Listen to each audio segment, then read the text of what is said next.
ya lo tenemos, pero más ahora de que hay específica en qué manera está, bueno, tiene, está haciendo y no hace de que si quedamos más o menos en ese estado, o sea, que de ahí, en función de las Exactamente, sí, es común. En el caso cuando siempre tengamos probabilidades, es común que los efectos queden así.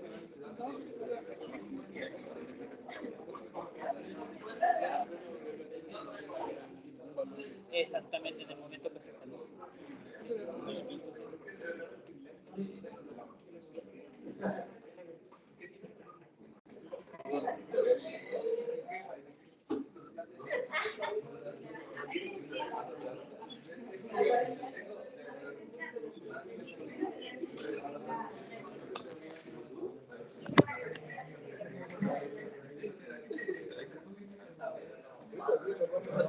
¿Sí? de la clase de por qué exactamente una vez que definimos el estado S, al definir la matriz Q, justo no podemos pasar del estado S a los otros demás estados. Lo que ahí hacemos es que estamos haciendo una cadena que al momento que entre a este estado ya no salga. Entonces, ¿qué es lo que sucede? Estás dejando que todo el proceso trabaje como es. Okay. Sin embargo, ¿qué es lo que estás restringiendo? Que una vez que entra ese, ya no pueda salir. Por esa razón nosotros mismos imponemos esa cosa. Ah, ok, justamente porque la restricción del ejercicio nos dice que ahí es donde termina el proceso. O sea, una vez que entra ahí, se acabó. Okay. Por eso mismo lo hacemos. Una vez que entra ahí se queda, porque de igual forma ya terminó. Ok, vale. Gracias. No hay nada. Bueno, vamos a dar inicio con nuestra sesión del día de hoy. Silencio, por favor. Silencio. Entonces, primero que nada, por aquí les compartí una nueva versión de las notas que tiene algunas modificaciones con respecto a lo que vamos a seguir trabajando. Entonces ahí ya la tienen, dice, si no mal recuerdo, la fecha del día de hoy, 20 de septiembre. Y entonces, ¿qué es lo que se adicionó en esta versión de las notas? Bueno, primero que nada, se adicionó...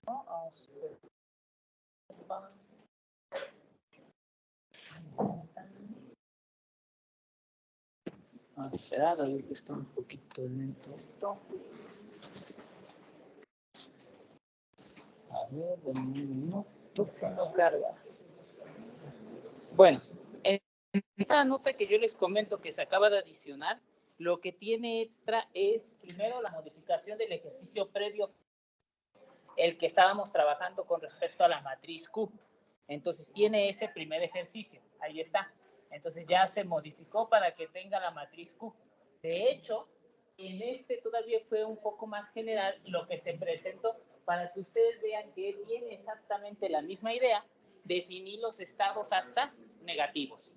Todo, habíamos dicho, en teoría pudieran ser tener menos 10,000, menos 20,000, menos lo que sea. Por eso sigue ahí, y como es una matriz o es un espacio de estados infinito, habíamos acordado que lo mejor es presentarlo de esta forma. Entonces ahí valídenlo únicamente y finalmente se describe la cadena de Markov nueva con los nuevos procesos, los nuevos estados, que solo hay 3, y las probabilidades de transición que justamente queríamos calcular. Entonces eso ya se modificó.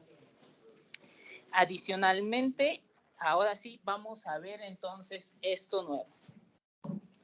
La sesión pasada había señalado algo de los estados. Sin embargo, voy a dejar eso para más adelante mejor. Y se redistribuyó un poco, por lo cual lo que vamos a trabajar ahora es distribución límite. Entonces, como hemos visto, la cadena de Markov, ¿qué es lo que te permite hacer? Te permite describir un proceso a través de una matriz de transición. Entonces, tienes tu proceso estocástico y tienes su matriz de transición asociada. Y a partir de ahí va evolucionando. ¿Qué es lo que sucede? Que se desencadena el proceso. Tienes X0, después avanzas a X1, sigues a X2 y el proceso sigue mucho o sigue avanzando en el tiempo. ¿Qué sucede con esto? Bueno, vamos a definir ahora una nueva distribución. Vamos a ver qué dice. Dice, dada una cadena de Markov, ahí lo tengo, con matriz de transición P vamos a decir que tiene una distribución límite, que en este caso esa distribución límite la voy a denotar como pi. Obviamente al ser una distribución, esto lo más que lo puedes ver es como un vector, en caso que sea finito. Si no, simplemente es una distribución. ¿Qué propiedad tiene esa distribución límite? Que cuando n tiende a infinito, la probabilidad de ij a n es igual a pi j. ¿Qué es lo que me dice la distribución límite? Observen que hay dos cosas aquí importantes en la distribución límite. Primero, la que está relacionada con el límite, intrínsecamente. Es decir, es la distribución a largo plazo. Distribución al largo plazo.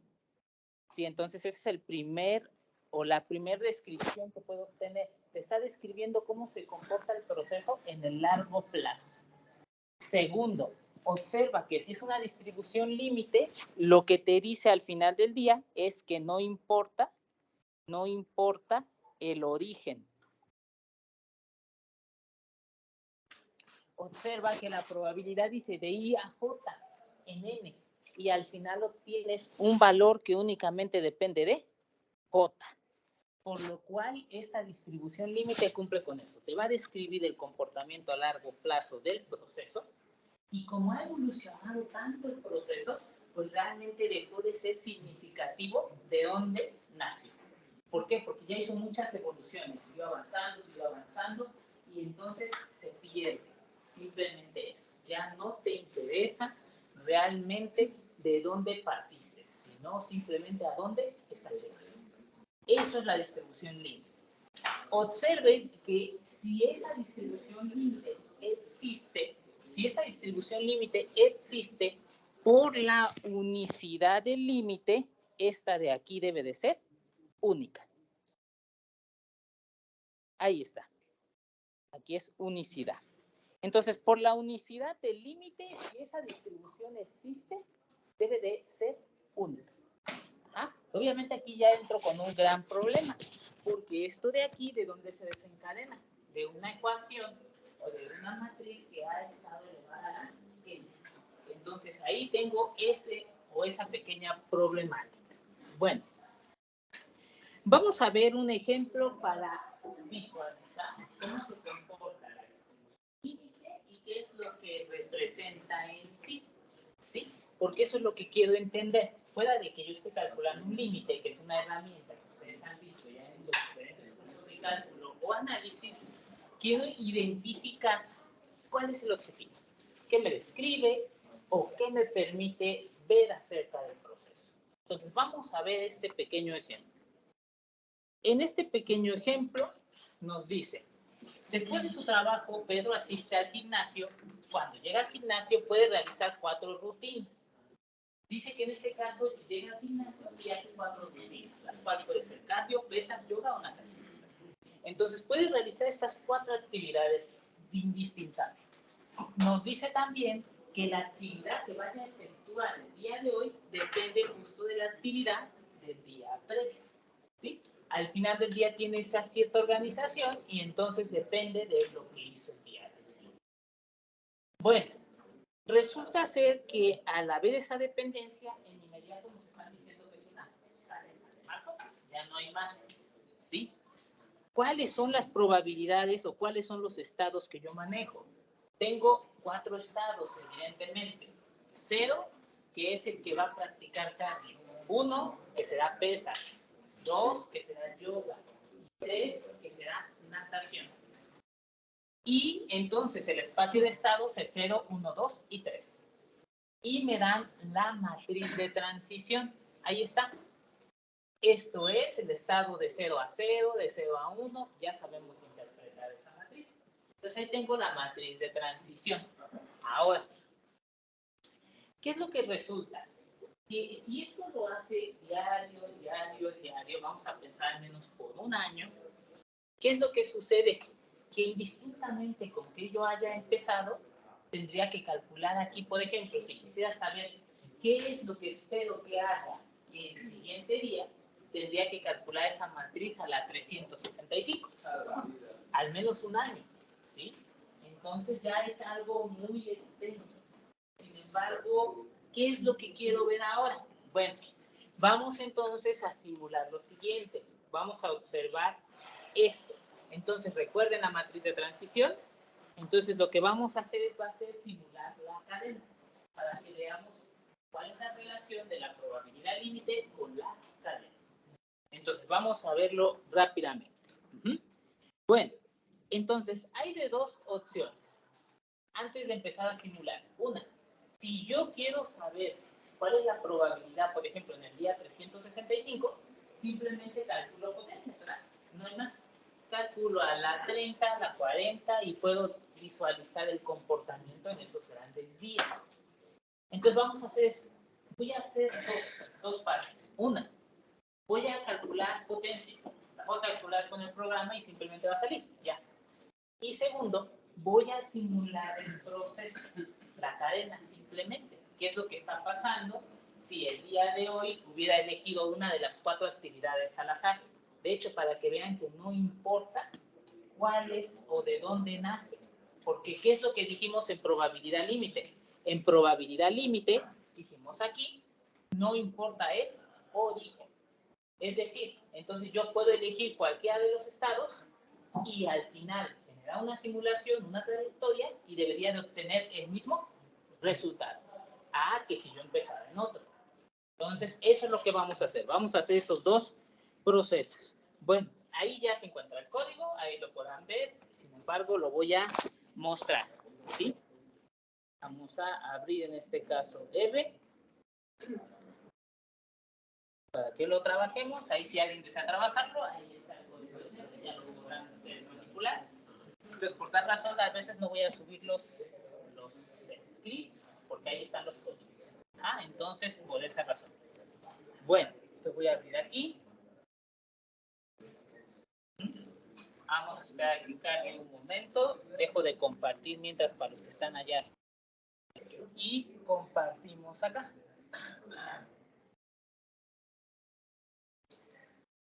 Ahí está.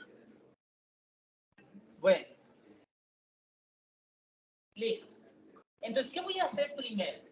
Como primer paso para poder simular cualquier cadena de marco, que necesito la matriz de transición. Anteriormente yo estaba definiendo esto con quiénes, con I. Pero sin embargo observen que la cadena ya va siendo muy grande. Son 4 estados. Entonces, si yo lo hiciera con I, como fue con el clima, tendría si, en este caso, hizo cambio, este. Toma una. Si natación, esto. Si yoga, esto. Si pesas, esto. Y entonces esos son 4. Si yo sigo con este proceso, pues voy a hacer un ahí gigantesco que va a ir tomando caso tras caso. Esa no es la idea. ¿Sí? Pero bueno, entonces la idea ya es para que ustedes vayan observando cómo pueden ir generando más y más cadenas y las diferentes formas. Entonces, primero, la matriz. Defino una matriz. Ahí está. Ahí está cómo se define una matriz en Python, que es lo que le estoy pasando. Le estoy diciendo, conviérteme esta lista de 16 elementos en una matriz, donde vas a tener 4 filas. Evidentemente, al tener 4 filas es 4 por 4. Y le estoy diciendo que las va a ordenar por filas. Entonces, los primeros 4 elementos son la primera fila, primera fila, primera fila, primera fila. Entonces, tener en cuenta eso, porque si ustedes modifican ese by row y lo ponen por otra forma, te lo va a agregar por columnas. ¿Sí? Entonces, hay que tener cuidado de ese primer paso. Entonces, ejecuto mi matriz. Ahí está.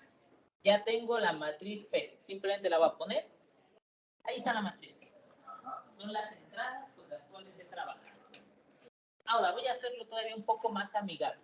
Voy a colocar los estados a cada fila para que se vea bien de qué probabilidad a qué probabilidad es la que estoy calculando. Entonces vamos a calcularlo. Colocamos aquí, definimos nuestros estados. Ahí está. Y le vamos a asignar a los nombres de las filas y los nombres de las columnas esos estados. Entonces vamos a colocarlo. Y listo, imprimo nuevamente P y ya es fácil de entender. Ahora sí, ya la visualizo y sé que la probabilidad de que practique natación, dado que practico natación, es del 30%. Entonces, solamente para ir dándole forma. Ahora, voy a empezar a calcular potencias. Por ejemplo, voy a calcular la cuarta potencia. Estoy redondeando a 4 decimales. Bueno, me faltó en este caso la función. Esta función de matrix power viene en el package o en el paquete de, si no mal recuerdo, es matriz o cálculos matriciales. Recuerden, ya ahí ustedes saben cómo se puede instalar todas las diferentes paqueterías, entonces en particular ocupo esta.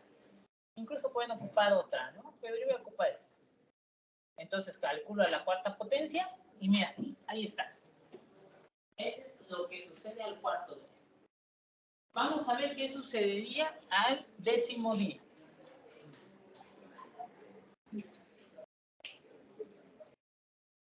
Ahí está, décimo día.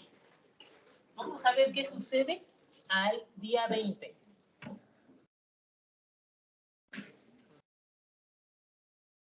¿Qué está sucediendo? Parece ser que converge a algún valor y muy particularmente observen lo siguiente, que es una réplica de los valores que tienes. Realmente eso es lo que estás obteniendo. De hecho, observen que entonces aquí nace la idea del concepto de la probabilidad límite. ¿Qué te dice la probabilidad límite? Que cuando tú eleves eso a grandes potencias, ¿qué va a suceder? No importa de qué estado vengas, sino a qué estado vas. ¿Qué significa? Que en algún momento no le va a importar de dónde partiste, sino simplemente a dónde quieres llegar.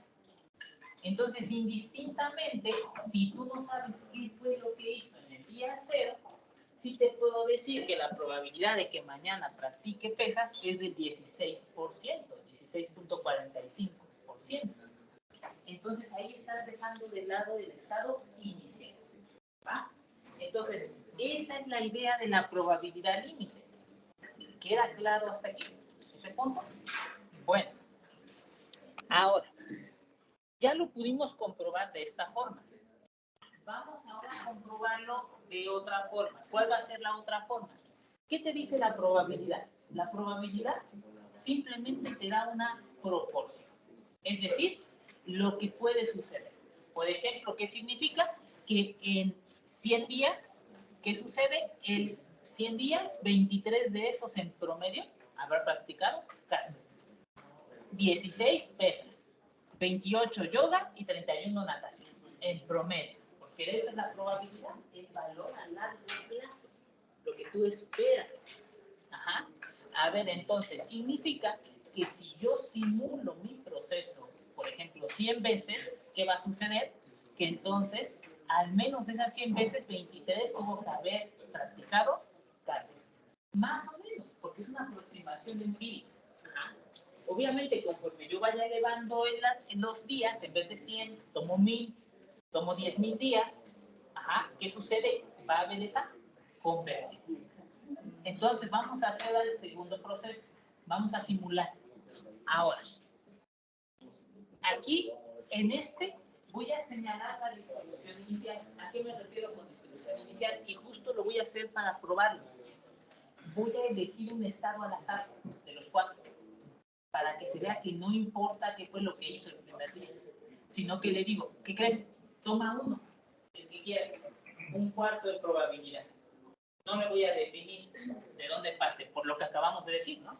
No importa cuál sea tu estado inicial, sino simplemente el estado al que llegas.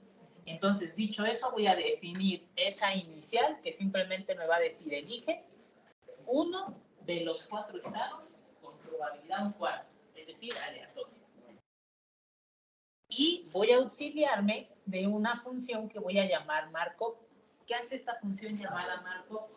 Esa función llamada Markov va a simular justo lo que hacíamos. Imagínense, ese es el hijo. Esos son todos los hijos que ustedes tienen. ¿Sí? Ese es lo que me dice. Entonces, ese va a iniciar. Entonces, primero, tomo el estado inicial. ¿Qué le digo? De la muestra de los estados, dame uno con probabilidad un cuarto para cada uno. Es decir, elígelo aleatoriamente. ¿Cuál es el estado inicial? Vamos a pensar que ese estado inicial lo elegimos aleatoriamente. Pudo haber sido cardio, pudo haber sido pesa, pudo haber sido natación, lo que sea. Entonces elijo uno. Después, ¿qué construyo? Construyo una lista. En trayectoria agrego ese primer estado. Siguiente paso, empiezo a simular. Empezamos a simular. Le digo, para ahí, para acá, en uno, hasta tantas iteraciones quieras. Si quiero 100, evidentemente le voy a restar 1 por el estado inicial. Ajá, entonces, son esas 100. ¿Y qué es lo que va a suceder? Cada vez simula o dame uno de los 4 posibles estados, pero espera, las probabilidades se van moviendo. Entonces las probabilidades de cada estado están definidas ¿por quién? Por la matriz de transición del estado en el que estás. Es decir, ese matriz X, ¿qué va a suceder? Si X en este caso es cardio, va a tomar esta fila. Si X es yoga, va a tomar esta fila. Y entonces de esa forma es más sencillo estar haciendo todo lo sí. Ahora, tengo hasta aquí. Después, ¿qué hace? Lo agrega a la trayectoria para ir simplemente anotando qué fue lo que hizo, qué rutina hizo cada día. ¿Qué me regresa? La trayectoria. Simplemente regrésame la trayectoria. Es decir, todas las rutinas que hizo. Es habitar. Por último, ejecuto mi función. Entonces voy a ejecutar esta función para que quede definida. Ahí está. Y vamos a ejecutar la simulación. Listo. Ya está todo registrado en simulación. Hicimos 10,000 días. Entonces voy a ver los resultados de simulación. Bueno, R solamente me está imprimiendo las primeras 1000 entradas. Y ahí está lo que fue haciendo. Vamos a ver cuál fue la decisión inicial. La decisión inicial fue yoga. Y al otro día fue pesas, cardio, natación, yoga, pesas, yoga, y siguió así. Voy a hacer otra simulación más para que vean que este estado está siendo seleccionado aleatoriamente.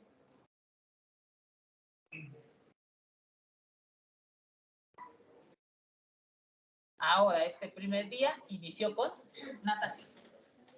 Y ya. Entonces, estamos obteniendo resultados simplemente de trayectorias. Hasta aquí no hemos hecho nada nuevo, simplemente lo que ya habíamos hecho previamente.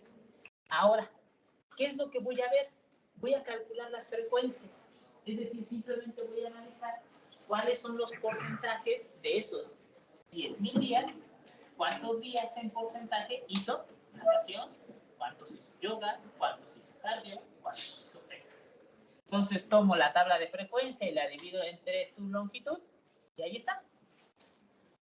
Dice entonces de los 10,000 días, resulta ser que, dado que son 10,000, 2,377 hizo cardio, 3,104 natación, 1,640 pesas y 2,879. Ahora, vamos a ver esto. Mira, esta es la proporción de días que hizo cardio. En este caso, cardio lo hizo el 23.77% de las veces. Vamos a ver la matriz de transición que teníamos antes a largo plazo y ver qué sucede. Mira, hacer cardio indistintamente de donde salga es 23.77. Entonces es exactamente lo mismo, nada más que uno fue con la matriz de transición elevado a la potencia y el otro simplemente fue por medio de la simulación. Entonces al final, ¿qué es lo que te dice a ti la probabilidad límite? La probabilidad límite simplemente te dice la proporción de veces que va a estar en el estado. Por esa razón no le interesa el estado inicial. Simplemente te está diciendo, oye, en este estado puede estar 23% de las veces. En este otro estado, 16%. Y así, para cada uno. Entonces, esa es la idea entre la probabilidad límite. Ya lo pudimos ver. El gran problema es que esto de aquí, estas potencias, son muy grandes. Aquí yo lo hice con 20 para que ya fuera idéntico. En general tendría que tomar ¿quién? El límite. Cuando él tiende a infinito. Bueno, fuera de eso, queda clara la idea entonces, y ya queda qué es lo que describe la distribución límite. ¿Sí? Entonces ya, Ahí está. Hay dos formas de obtener la distribución.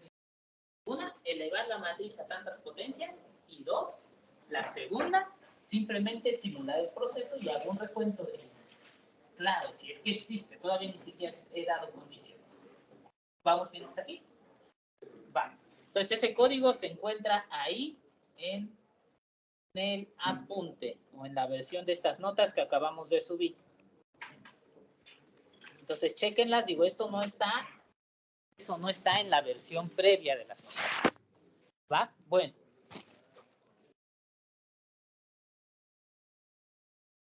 Ahí está. Entonces ya lo pudimos comparar. Ahí está al final del día el resumen de los resultados, ya un poco más acomodados y se puede ver la exactitud. De hecho, ahí nada más tuve diferencia en esta fue otra, dado que son 100,000 y dado que son simulaciones. La que obtuve hace rato fue mucho mejor. Esta que obtuve cuando hice el apunte fue diferente. Pero observen que al final del día se da esa convergencia. ¿Sí? Entonces, ¿hasta aquí vamos bien? Vale. Bueno, aún no vamos a hablar de cómo calcular la probabilidad límite. Sin embargo, sí la puedo calcular. ¿Cómo pudiera calcular la probabilidad límite? Una forma es mediante justo el límite. Por ejemplo, aquí tengo la matriz a la n. Si quiero la probabilidad límite, ¿qué es lo que hago? Simplemente tomo el límite cuando n tiende a infinito de cada entrada. Sin embargo, ese proceso, pues aún así es algo largo, ¿verdad? Porque hay que diagonalizar y después calcular el límite.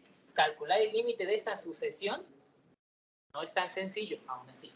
Por eso yo les dije, tienen que repasar sus conceptos de series y sucesiones. Porque ahorita todavía no vamos a definirlo de esta forma, pero si yo lo hago así, tengo que calcular el límite cuando n tiende a infinito de esa sucesión. Bueno, entonces ya tenemos ahí una especie de idea. Ahora, vamos a agregar otra distribución importante antes de ligarlas. Lo que se conoce como la distribución estacionaria. ¿Qué es la distribución estacionaria? Ahorita parece ser que son dos cosas por separado, límite y estacionaria. Ahorita que terminamos de ver estacionaria, vamos a ligarlas. ¿Tiene que ver con las series estacionarias que se llaman estacionarias? ¿Qué es una serie estacionaria, por ejemplo? Una serie que, por ejemplo, llega al punto en que que no es constante, ¿no? La varianza. ¿Sería alguna convergencia? ¿Hay alguna convergencia que la varianza?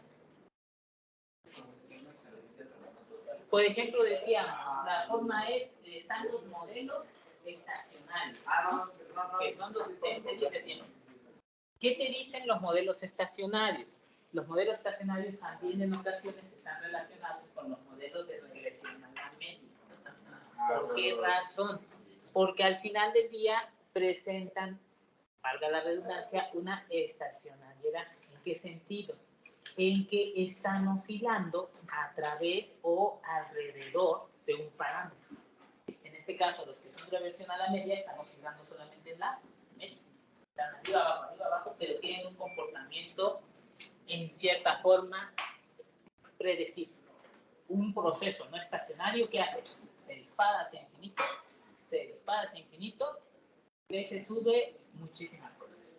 Por esa razón me interesan los modelos estacionarios cuando ustedes lo analizan, en este caso en el curso de econometría.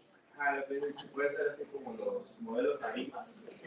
Exactamente. Y ya existen reglas y existen técnicas para hacer series no estacionarias y bueno, pero nos estamos perdiendo de vista. Sí, silencio, por favor. Nos estamos perdiendo de vista. Yo no voy a entrar a series de tiempo. Bueno, entonces, ¿qué sucede? Que entonces parece ser que hay cierta convergencia hacia un parámetro, indistintamente como sea. Bueno, vamos a ver la definición formal. Dice, dado un proceso estocástico o una cadena de Markov, aquí nuevamente la marcamos, decimos, o con matriz de transición P, que nuevamente pi es una distribución estacionaria. ¿Y qué sucede? Si pi es igual a pi por P. observen lo siguiente, en realidad, ¿qué es lo que te dice la distribución estacionaria? Y vayámonos al mero significado de la palabra. Estacionario, como que era inmóvil, no se mueve. ¿Qué significa? Mira, esta es la distribución inicial. Cuando multiplicas por P, ¿qué hace? Evoluciona el proceso. Simplemente haces que evolucione. Pero si es estacionario, ¿qué significa? Que no se va a mover. Entonces observa que efectivamente eso es lo que me dice. La distribución por el primer movimiento se mantiene la misma distribución. No se mueve. No se mueve. La probabilidad de ganar hoy a la probabilidad de ganar mañana es la misma. La probabilidad de perder a perder mañana es la misma. No se mueve. ¿Sí? Por eso se conoce como estacionario. Ojo, esto es a nivel, yo les digo nuevamente, distribución o en el mejor de los casos, vector. Pero si es algo infinito, tendría que señalarlo de esta forma. Πj es igual, de hecho aquí se ve, mira, no importa, al final del día llegas al mismo estado, el estado del que sales y a dónde vas, simplemente. Entonces eso es una distribución estacionaria, como quien dice, no le afecta o llega a un punto en el que el proceso resultó ser tan estable que ya no se mueve, que ya es inamovible. La probabilidad, por ejemplo, de hacer natación es la misma, esté en el día en el que sea. La probabilidad de hacer yoga es la misma el día en el que sea. Eso es muy importante, más que nada para sus procesos o para lo que ustedes en algún momento requieran hacer en modelación. ¿Por qué? Porque resulta ser que si yo aplico esto y yo tomo una serie de precios de cualquier opción, de rendimientos, de lo que sea, y asumo que existe esta estacionariedad, significa que puedo tomar solamente un horizonte de tiempo. Y con eso hacer predicciones y no tomar todo. Porque si no tendrías que tomar todo el histórico. Ajá. Y eso sería mucho. Digo, tal vez, imagínense, sería un poco si ustedes hacen lo que se llama, por ejemplo, el trading de el que es a través o a largo plazo. Porque puede ser un día y así tomas 30 años, o 40 años, o 70 años, que fue más o menos el inicio de la bolsa, que estará difícil ver si alguna de esas opciones todavía existe del inicio de la bolsa, porque pues, con todo lo que hacen las empresas, que se dividen, se fusionan, realmente ya ni existe. Ajá. Entonces, puede suceder, pero imagínense si vamos a hacer una de estas como para hacer lo que se conoce como el trading en el día o intraday, que al final del día va oscilando casi por segundo, ahí sí no vas a poder obtener toda la ventana. ¿Por qué? Porque es muchísima información. Pero bueno, entonces, eso es lo que decimos de la distribución estacionaria en pocas palabras, que la distribución no se ve afectada por la matriz de transición. Y justo vamos a verlo, que es muy sencillo de probar.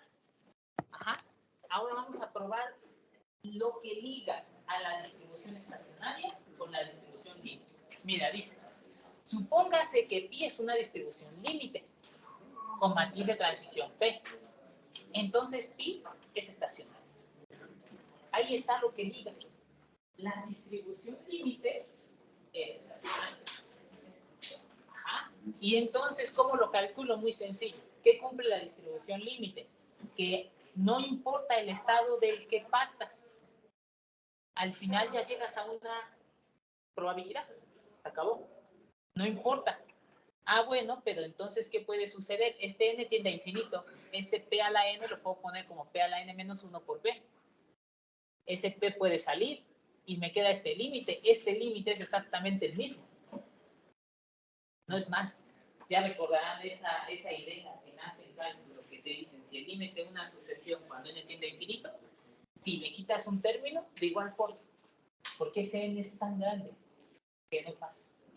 Entonces, al final, este es el límite, que es la distribución límite, pi, pero es pi por p. Y, resumen, resulta ser que la distribución límite es una distribución estacionaria.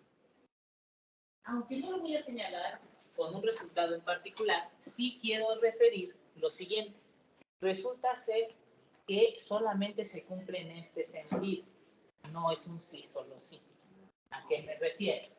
Una distribución estacionaria no necesariamente es una distribución Lo que sí es al revés. La límite sí es estacionaria. Lo acabamos de probar. Ajá. Pero no al revés. Entonces tengan cuidado. ¿Sí? Entonces, esto nuevamente, insisto, tengan mucho cuidado con estos conceptos. ¿Por qué lo digo? Porque resulta ser que la bibliografía, por ejemplo, tengo entendido que el ROS, que es el de introducción a los modelos probabilísticos que estamos usando de base, solamente refiere a distribución límite. Ajá. Y de repente te hace el cambio a distribución estacionaria, pero da por hecho que casi es lo mismo. ¿Por qué? Por este teorema. Una distribución límite de una distribución estacionaria. Por eso lo puede hacer, pero no al revés. Entonces, por eso les digo, tengan mucho cuidado, ¿sí? Dependiendo del texto, pueden cambiarlo y entonces pueden ver diferentes los conceptos. ¿Por qué? Porque la asignó el nombre al revés. Ajá, o porque simplemente no, él da por hecho que toda distribución límite es estacionaria y ya. Todas son propiedades de la distribución límite. Por esa razón, yo les digo, el ROS viene en esa distinción. De hecho, creo que les decía, no estoy completamente seguro, ya tiene rato que no agarro a ojear el ROS nuevamente, pero decía eso, solamente habla de distribución límite. ¿Ah? Va. ¿Dudas hasta aquí? Ok. Ahora, ¿qué es lo que yo busco? Lo que yo busco al final del día es lo siguiente. Voy a buscar establecer condiciones para quién. Para que exista una distribución límite. Y por ende, una distribución estacionaria. Eso es lo que yo busco establecer. ¿Por qué? Porque qué bueno, qué bondades tienen estas matrices con distribución límite, que no importa el estado en el que nazcan, simplemente, ¡pum!, ¿a dónde quieres llegar? En cambio, si no existe una distribución límite, no puedo asumir eso. Puede que la matriz siempre esté oscilando, cambiando y no haya convergencia a nada. Entonces, por esa razón quiero asegurarme o quiero señalar condiciones. ¿Cuál es una primer condición para esto? Bueno, vamos a ver primero dos definiciones. La primera definición se dice, es más como textual de álgebra, que si tú tienes una matriz M, se dice ser positiva si todas las entradas de la matriz son positivas. Ojo, por eso digo, se dice positiva. Hay que tener cuidado con la definición de definida positiva. Ajá, nada más si le agregas definido positivo, eso es otra cosa. No, determinante, ¿no? Eso es por determinantes, y que va oscilando, y que va cambiando, y que los menores, no. En mi sentido de positivo es tal cual el más plano, el más sencillo. Todas las entradas deben de ser positivas. Ahí está. Entonces, solamente es positivo, no definido positivo. ¿Sí? Entonces, eso hace mucha diferencia. Y esta sí ya es nuestra, del curso. Decimos que una matriz de transición asociada a una cadena de Markov es regular si alguna potencia de P es positiva.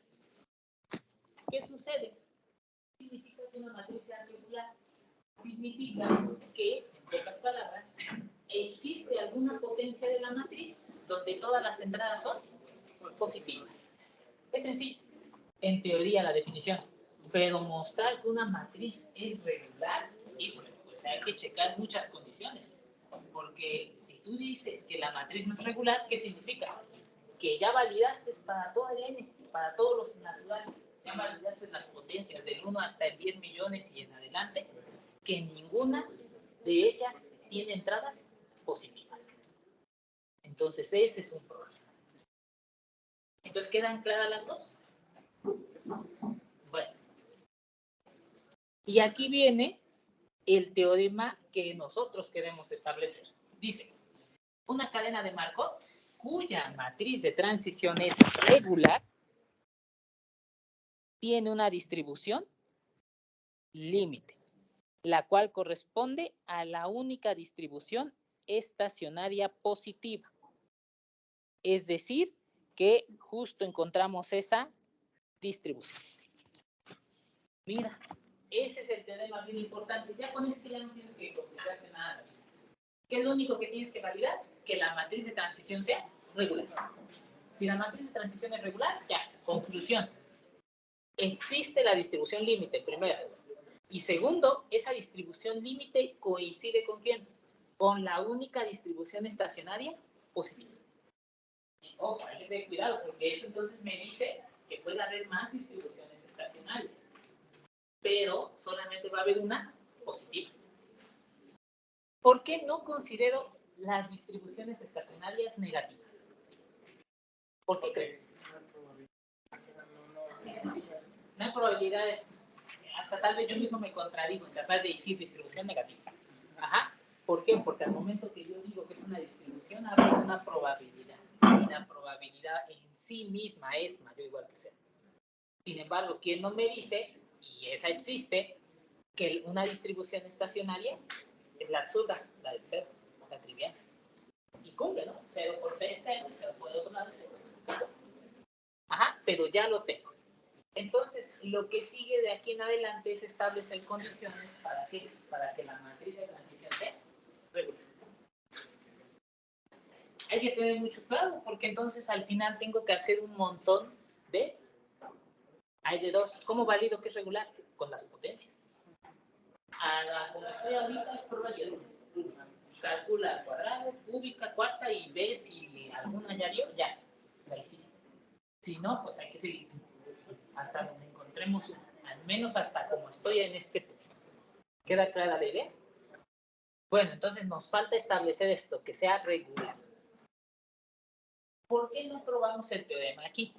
Porque resulta ser que nos hace falta ver qué condiciones tiene una matriz regular. Y justo esas condiciones que van a hacer que la matriz sea regular van a caer aquí. Es lo que voy a ver ahorita y voy a poder probar. ¿Vamos bien hasta aquí? Entonces, hasta ahorita solamente es eso.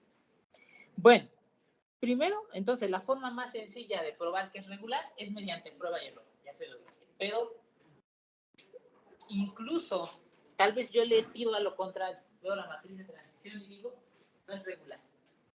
Creo que fuera de allá, entre no sé qué sea más difícil, probar que sea regulada como estoy ahorita o no regular. ¿Por qué? Porque al regular, bueno, prueba y error y sigo avanzando. Pero si le tiro a la no regularidad, tengo que probar para todos. Ajá, para todos. Bueno, una forma de visualizar cuando una matriz de transición no es regular es la siguiente regla. Y ahorita vamos a ver por qué se cumple. La regla es que yo observe las posiciones de los valores iguales a 0 en P y en la siguiente potencia, la subsecuente. Y si todos se mantienen, entonces la matriz no será regular. ¿Por qué será esto? Sencillo, porque si las posiciones de todos los ceros, exactamente de todos, se mantienen, cuando yo hago una potencia, ¿qué significa? Que en la siguiente se mantiene, y que en la siguiente se mantiene. Y parece un principio de inducción, y en la que sigue se mantiene, y si lo hago infinitamente, se mantiene.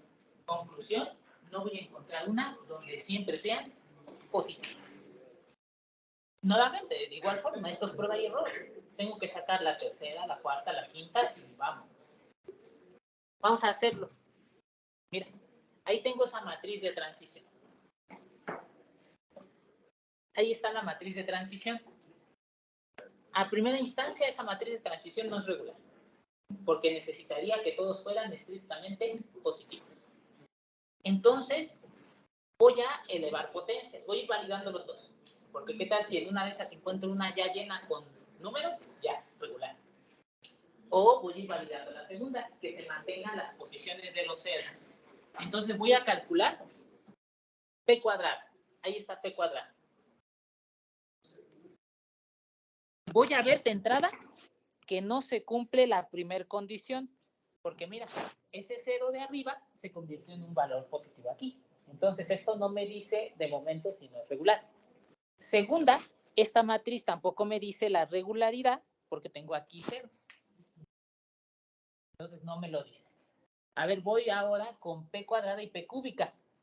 Ahora, nuevamente, este de aquí queda 0. Vamos a usar otro color. Este de aquí queda 0. No, ese es número. Ajá, vamos a ver. ¿Hay algún valor 0 que se haya convertido en positivo de la matriz? A ver, déjenme poner. Ahí está, ¿verdad? Es decir, este lo va a marcar este de aquí, se convirtió en punto 25. Entonces, de momento no he podido probar la no regularidad. Tienen que mantenerse todos los ceros. Por uno ya.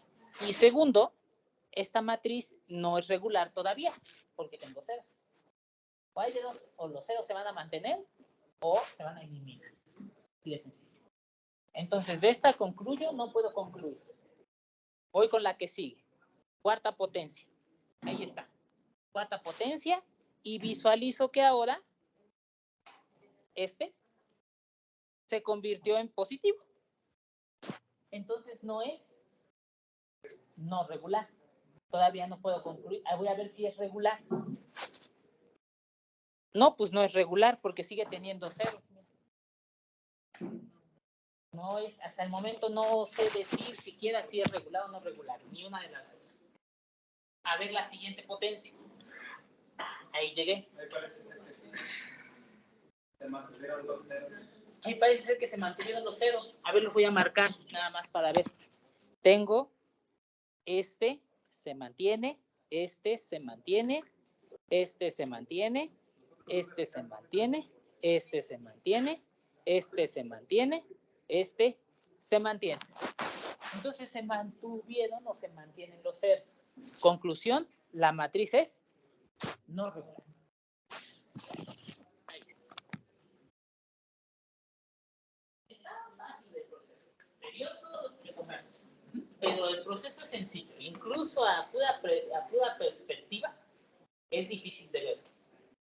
Incluso también con un programa, porque un programa tendría que barrer sobre toda la matriz, identificar los ceros y después de identificar los ceros, comparar con los ceros de la otra función y ver.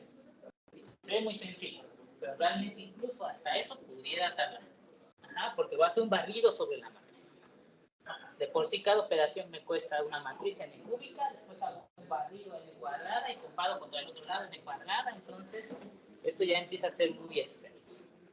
¿Pero queda clara la idea entonces? Digo, realmente es algo muy sencillo. Sí, que los ceros que nos tuvieran era no regular. No regular. ¿Sí? Si todas las entradas se convierten en un número positivo, ya, es regular. Bueno, ¿dudas hasta aquí? Bueno, ahora sí, esto sí, según yo, ya está ahí dentro. Ya aquí liga los estados que estábamos viendo en la ocasión pasada. Dice, entonces, ¿qué es lo que tenemos? Hasta el momento sabemos que el comportamiento a largo plazo está directamente relacionado con el número de veces que se visita o se encuentra algún estado. ¿Por qué lo sabemos? Por medio del proceso de simulación líquida. Eso es lo que vimos. Entonces necesito clasificar los estados para identificar. A lo mejor eso es lo que me da la condición de regularidad. Primera definición, ya habíamos visto. Decimos que el estado I y el estado J se comunican si existe una probabilidad donde esto sea positivo. ¿Sí? Donde eso sea positivo. ¿Qué significa que sea positivo algún n? Que existe una posibilidad de que empezando en el estado I, yo llegue al estado J en n iteraciones. Por eso se dice se comunica, porque en algún momento iniciando en I, puedes llegar a J. Ojo, esto es exactamente lo mismo que decir que el estado J es accesible desde el estado I. Es lo mismo. Solamente estoy cambiando el sentido. En uno le estoy dando la importancia a I, que es de donde sale, y en el otro le estoy dando la importancia a J, que es de donde llegué. Pero al final es el mismo sentido. Caso contrario, decimos que este estado no se comunica, ¿sí qué sucede? Si las probabilidades siempre son cero. Es decir, tú haces tantas y tantas y tantas potencias y al final no existe forma de que empezando en el estado I llegues al estado J. No hay forma. Ajá. Eso significa que para todo N. Bueno, observen que esto de aquí es la contradicción de lo otro o lo contrario. ¿Por qué? Porque yo quiero ver la probabilidad de que J en algún momento llegue a J en algún tiempo, para algún N. ¿Iniciando en dónde? En I. Como me dice para algún, tengo que considerar la posibilidad de que llegue hasta el último. Estos estados son una partición. ¿Por qué? Porque en este caso simplemente estás considerando el tiempo. Y entonces esto es lo mismo que la serie. Y esta probabilidad de transición es la de n pasos. Y esa vale 0, entonces esta serie vale 0. Y entonces, ¿qué tenemos? Que las probabilidades de transición entre estados que no se comunican, si tú tomas todas las potencias, ¿vale? 0. Una serie muy sencilla, entonces tú pudieras calcular y ver si todo es 0. Bueno, siguiente. Eso es que en este caso, se comunican. Voy con otra definición. Vamos a decir que los estados se comunican, o el otro era que eran accesibles, ¿no? Se podía llegar, que se comunican si qué. Si ahora imponemos los dos lados, ¿qué sucede? De I puedes llegar a J y de J puedes regresar a I. Se hace un ciclo. ¿Hasta aquí vamos bien? ¿Sí? Resulta ser que esta relación de comunicación, ahí viene lo importante. Esta relación de comunicación es una relación de equivalencia. Pregunta, ¿qué es una relación de equivalencia? Una relación reflexiva, simétrica y transitiva. Exactamente. Es solo una relación que cumple con esas tres propiedades. Reflexiva, transitiva y simétrica. Ahí está. Entonces vamos a probar qué es eso. Aquí está. Reflexivo, creo que ni tiene sentido que lo leamos. ¿De ahí se puede llegar ahí? Pues sí.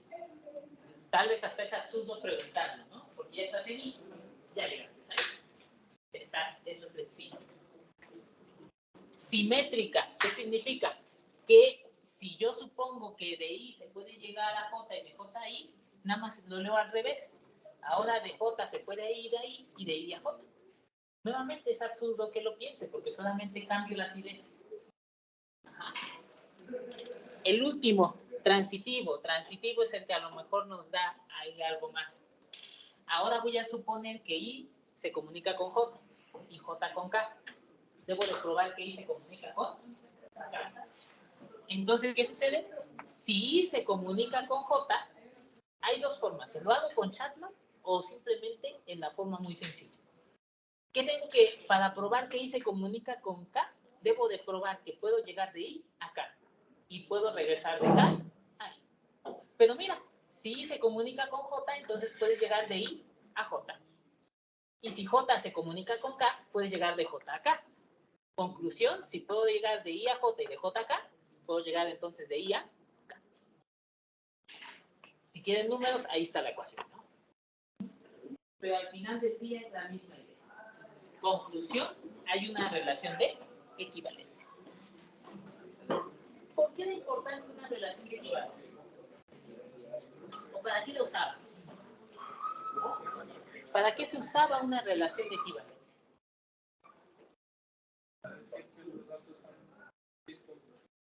Bueno, ahí tenemos una primera condición, se genera una partición.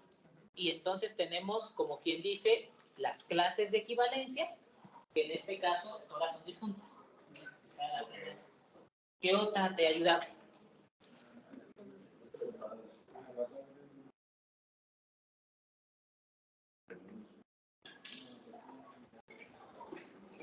¿Qué otra cosa teníamos? Bueno, yo se las recuerdo. Que cuando yo tenía una relación de equivalencia, ¿qué sucede? Que si yo quería establecer una propiedad sobre toda la clase de equivalencia, bastaba o era suficiente con que lo probara para un elemento. Ese es el poder de la relación de equivalencia. Si tú no tienes que probar nada para toda la infinidad, simplemente con uno.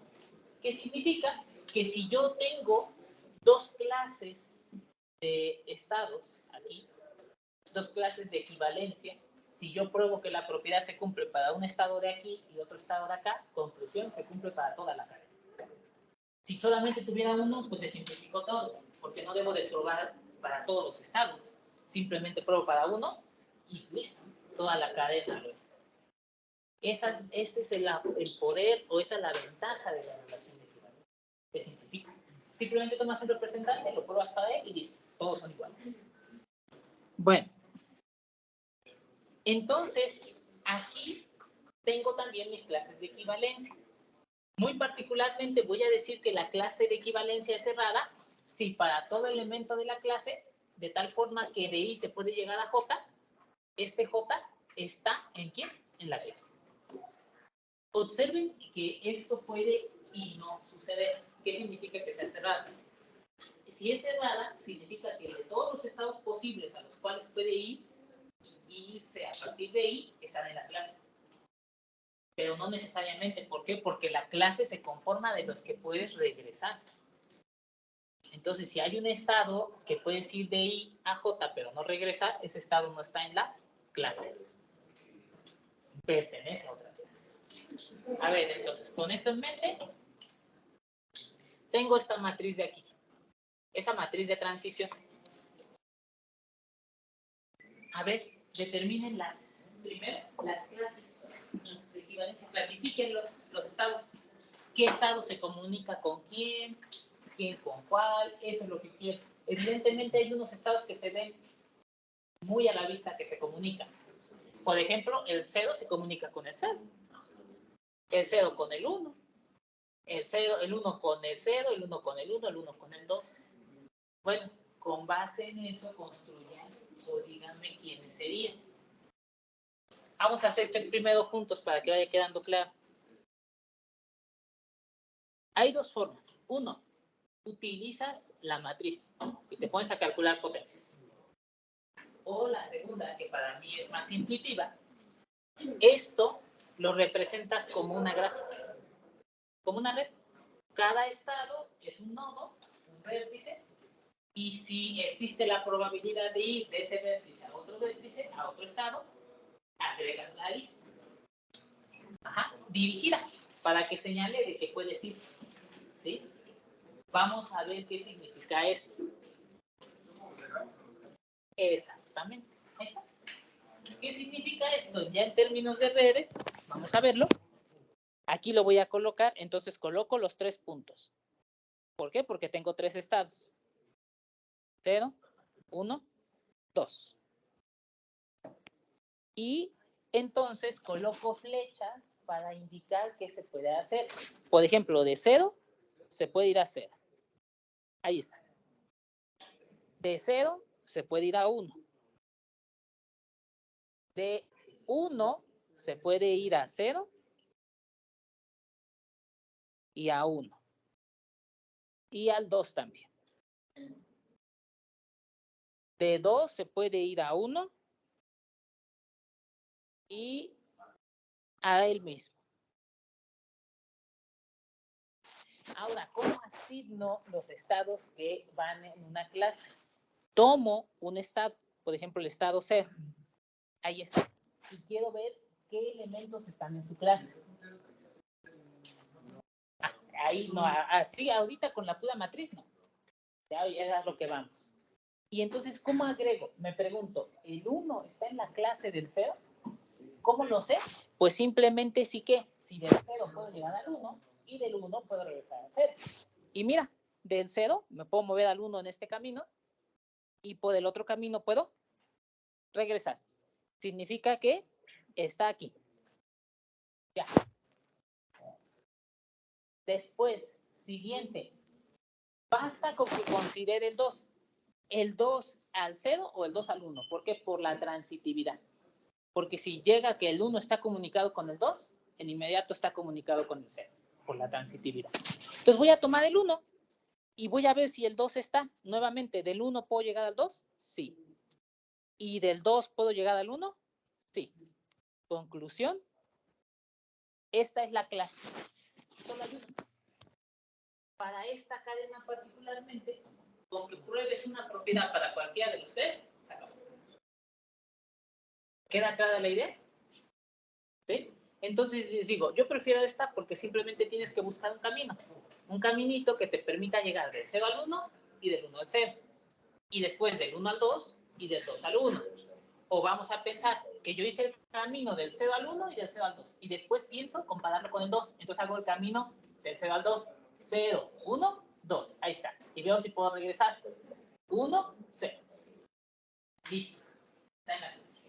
Tal vez esa forma es bien intuitiva para clasificar. En vez de ponernos a calcular potencias y más. Ajá. Realmente eso es más sencillo. Bueno, ya tienen esto. Ahora.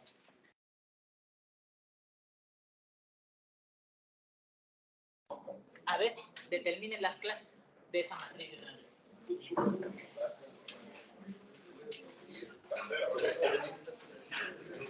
Sí. ¿Sí?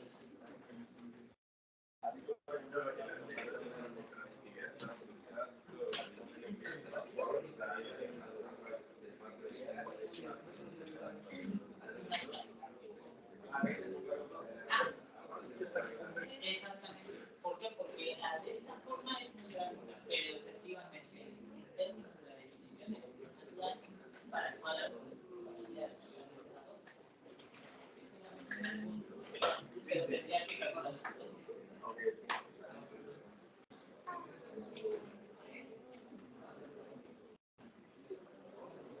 Entonces es esta nuestra matriz.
Bueno, vamos a verlo ya para ir concluyendo.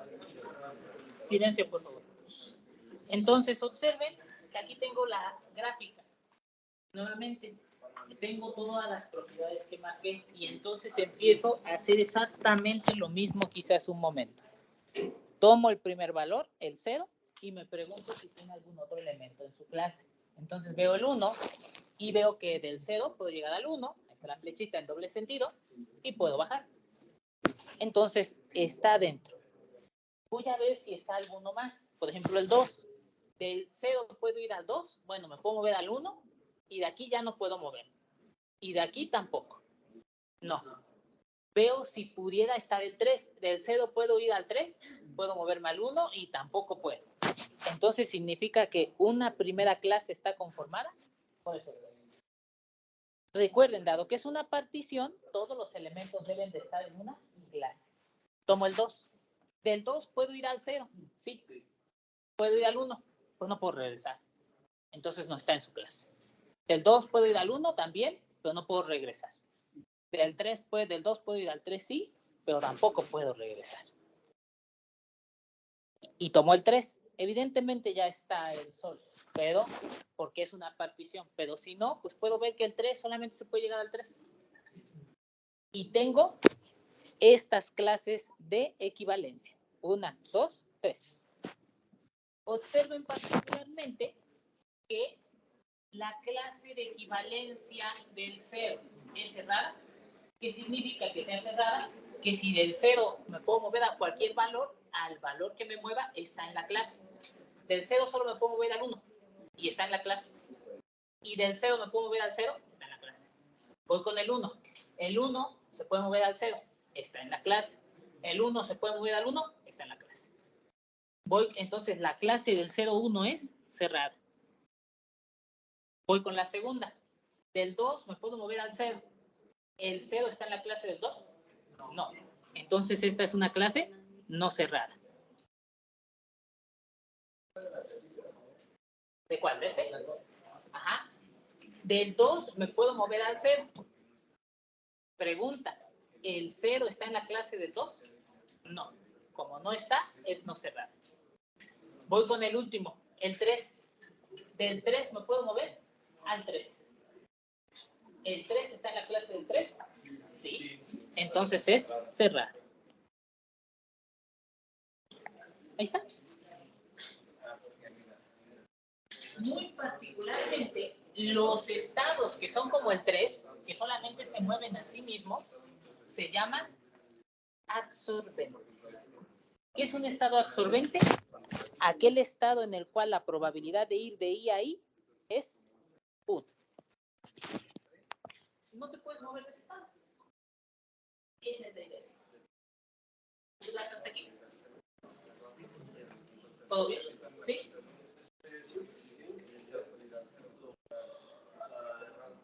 Encuentras una clase y ahí, por ejemplo, estuvo el 0 y 1, pero juega de poner siempre clases donde estén todos los nodos deben estar en una clase. Exactamente. Porque recuerden, las clases de equivalencia en sí son una partición. Entonces, todo estado debe estar en una clase. Segunda condición, no comparten elementos en común, son disjuntos. Entonces, el 2 está en la clase con otros elementos y está ahí, no está en la otra. ¿Sí? Creo que es lo mismo, porque, por ejemplo, la del 0 y 1, si el 1 tuviera unión con 3, tendría que ser 1 a 3 y de 3 a 1 para ser. Exactamente. Si hiciéramos esto, lo que dice el compañero, aún así, aunque agregara esta lista, no cambiaría. Lo único que sería es que la clase del 0 y 1 es no cerrada. ¿Por qué? Porque simplemente el 3 no está en esa clase. ¿Sí? Por ejemplo, si agrega esa línea, ¿tiene otra clase, no? De 1 a 3. ¿O ya no? No, porque no puedes regresar. Ajá. Si agregaras la línea completa del regreso, ahí sí ya. El 3 pasaría a la clase del 0,1 y sería cerrado. Ajá, pero así como está no cambia, nada más cambia el ser cerrado. Lo dejamos como está. ¿Hasta aquí vamos bien? Sí. En las notas dice que las primeras dos son no cerradas y la tercera es cerrada. Ah, a lo mejor ahí se me ha de venir. ¿Sí? Ahí se me ha de venir. Lo ajusto. Sí, de hecho aquí dice, no son cerradas. Ajá. Entonces lo ajusto, sin tema. Va. ¿Dudas hasta aquí? Bueno, ya en la siguiente sesión trabajamos con lo que sigue. La siguiente sesión, o nada más vamos a trabajar con el concepto de irreducible, que es muy sencillo, que es que sea irreducible, que solo hay una clase. Ahí está. La primera es irreducible, porque solo hay una. Pero bueno, hasta aquí lo dejamos. Ya la siguiente sesión trabajamos sobre lo que sigue. ¿Va? Bueno, tengan bonita noche. Igual aquellos que están conectados, cuídense. Nos vemos el viernes. Nos vemos el viernes, profesor. Gracias, profe. Hasta el viernes. Gracias, profe.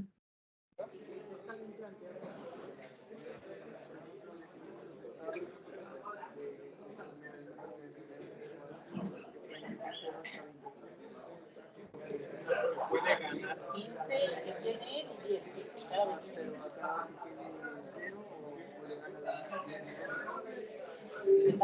Cuando tiene 0, la probabilidad de que sea 0 ya no sale.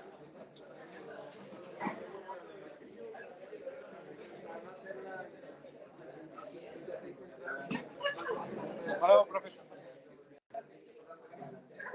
Pero, ¿qué es lo que nos piden? La probabilidad de que la jugada de tenga Mira, no veo más el tema. Entiendo que al final solo estás definiendo ese pedacito, ¿no? Que falta.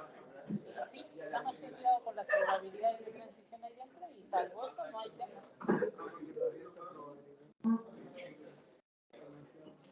Muy pequeña, ¿no? Si quieren lo validamos. Mi sugerencia es traten de hacer con el fondo de idea que es lo que puse. Ajá, y ahí ya se puede dar una idea. Está muy bien, ya sabe simular volar. Hasta luego, cuídense.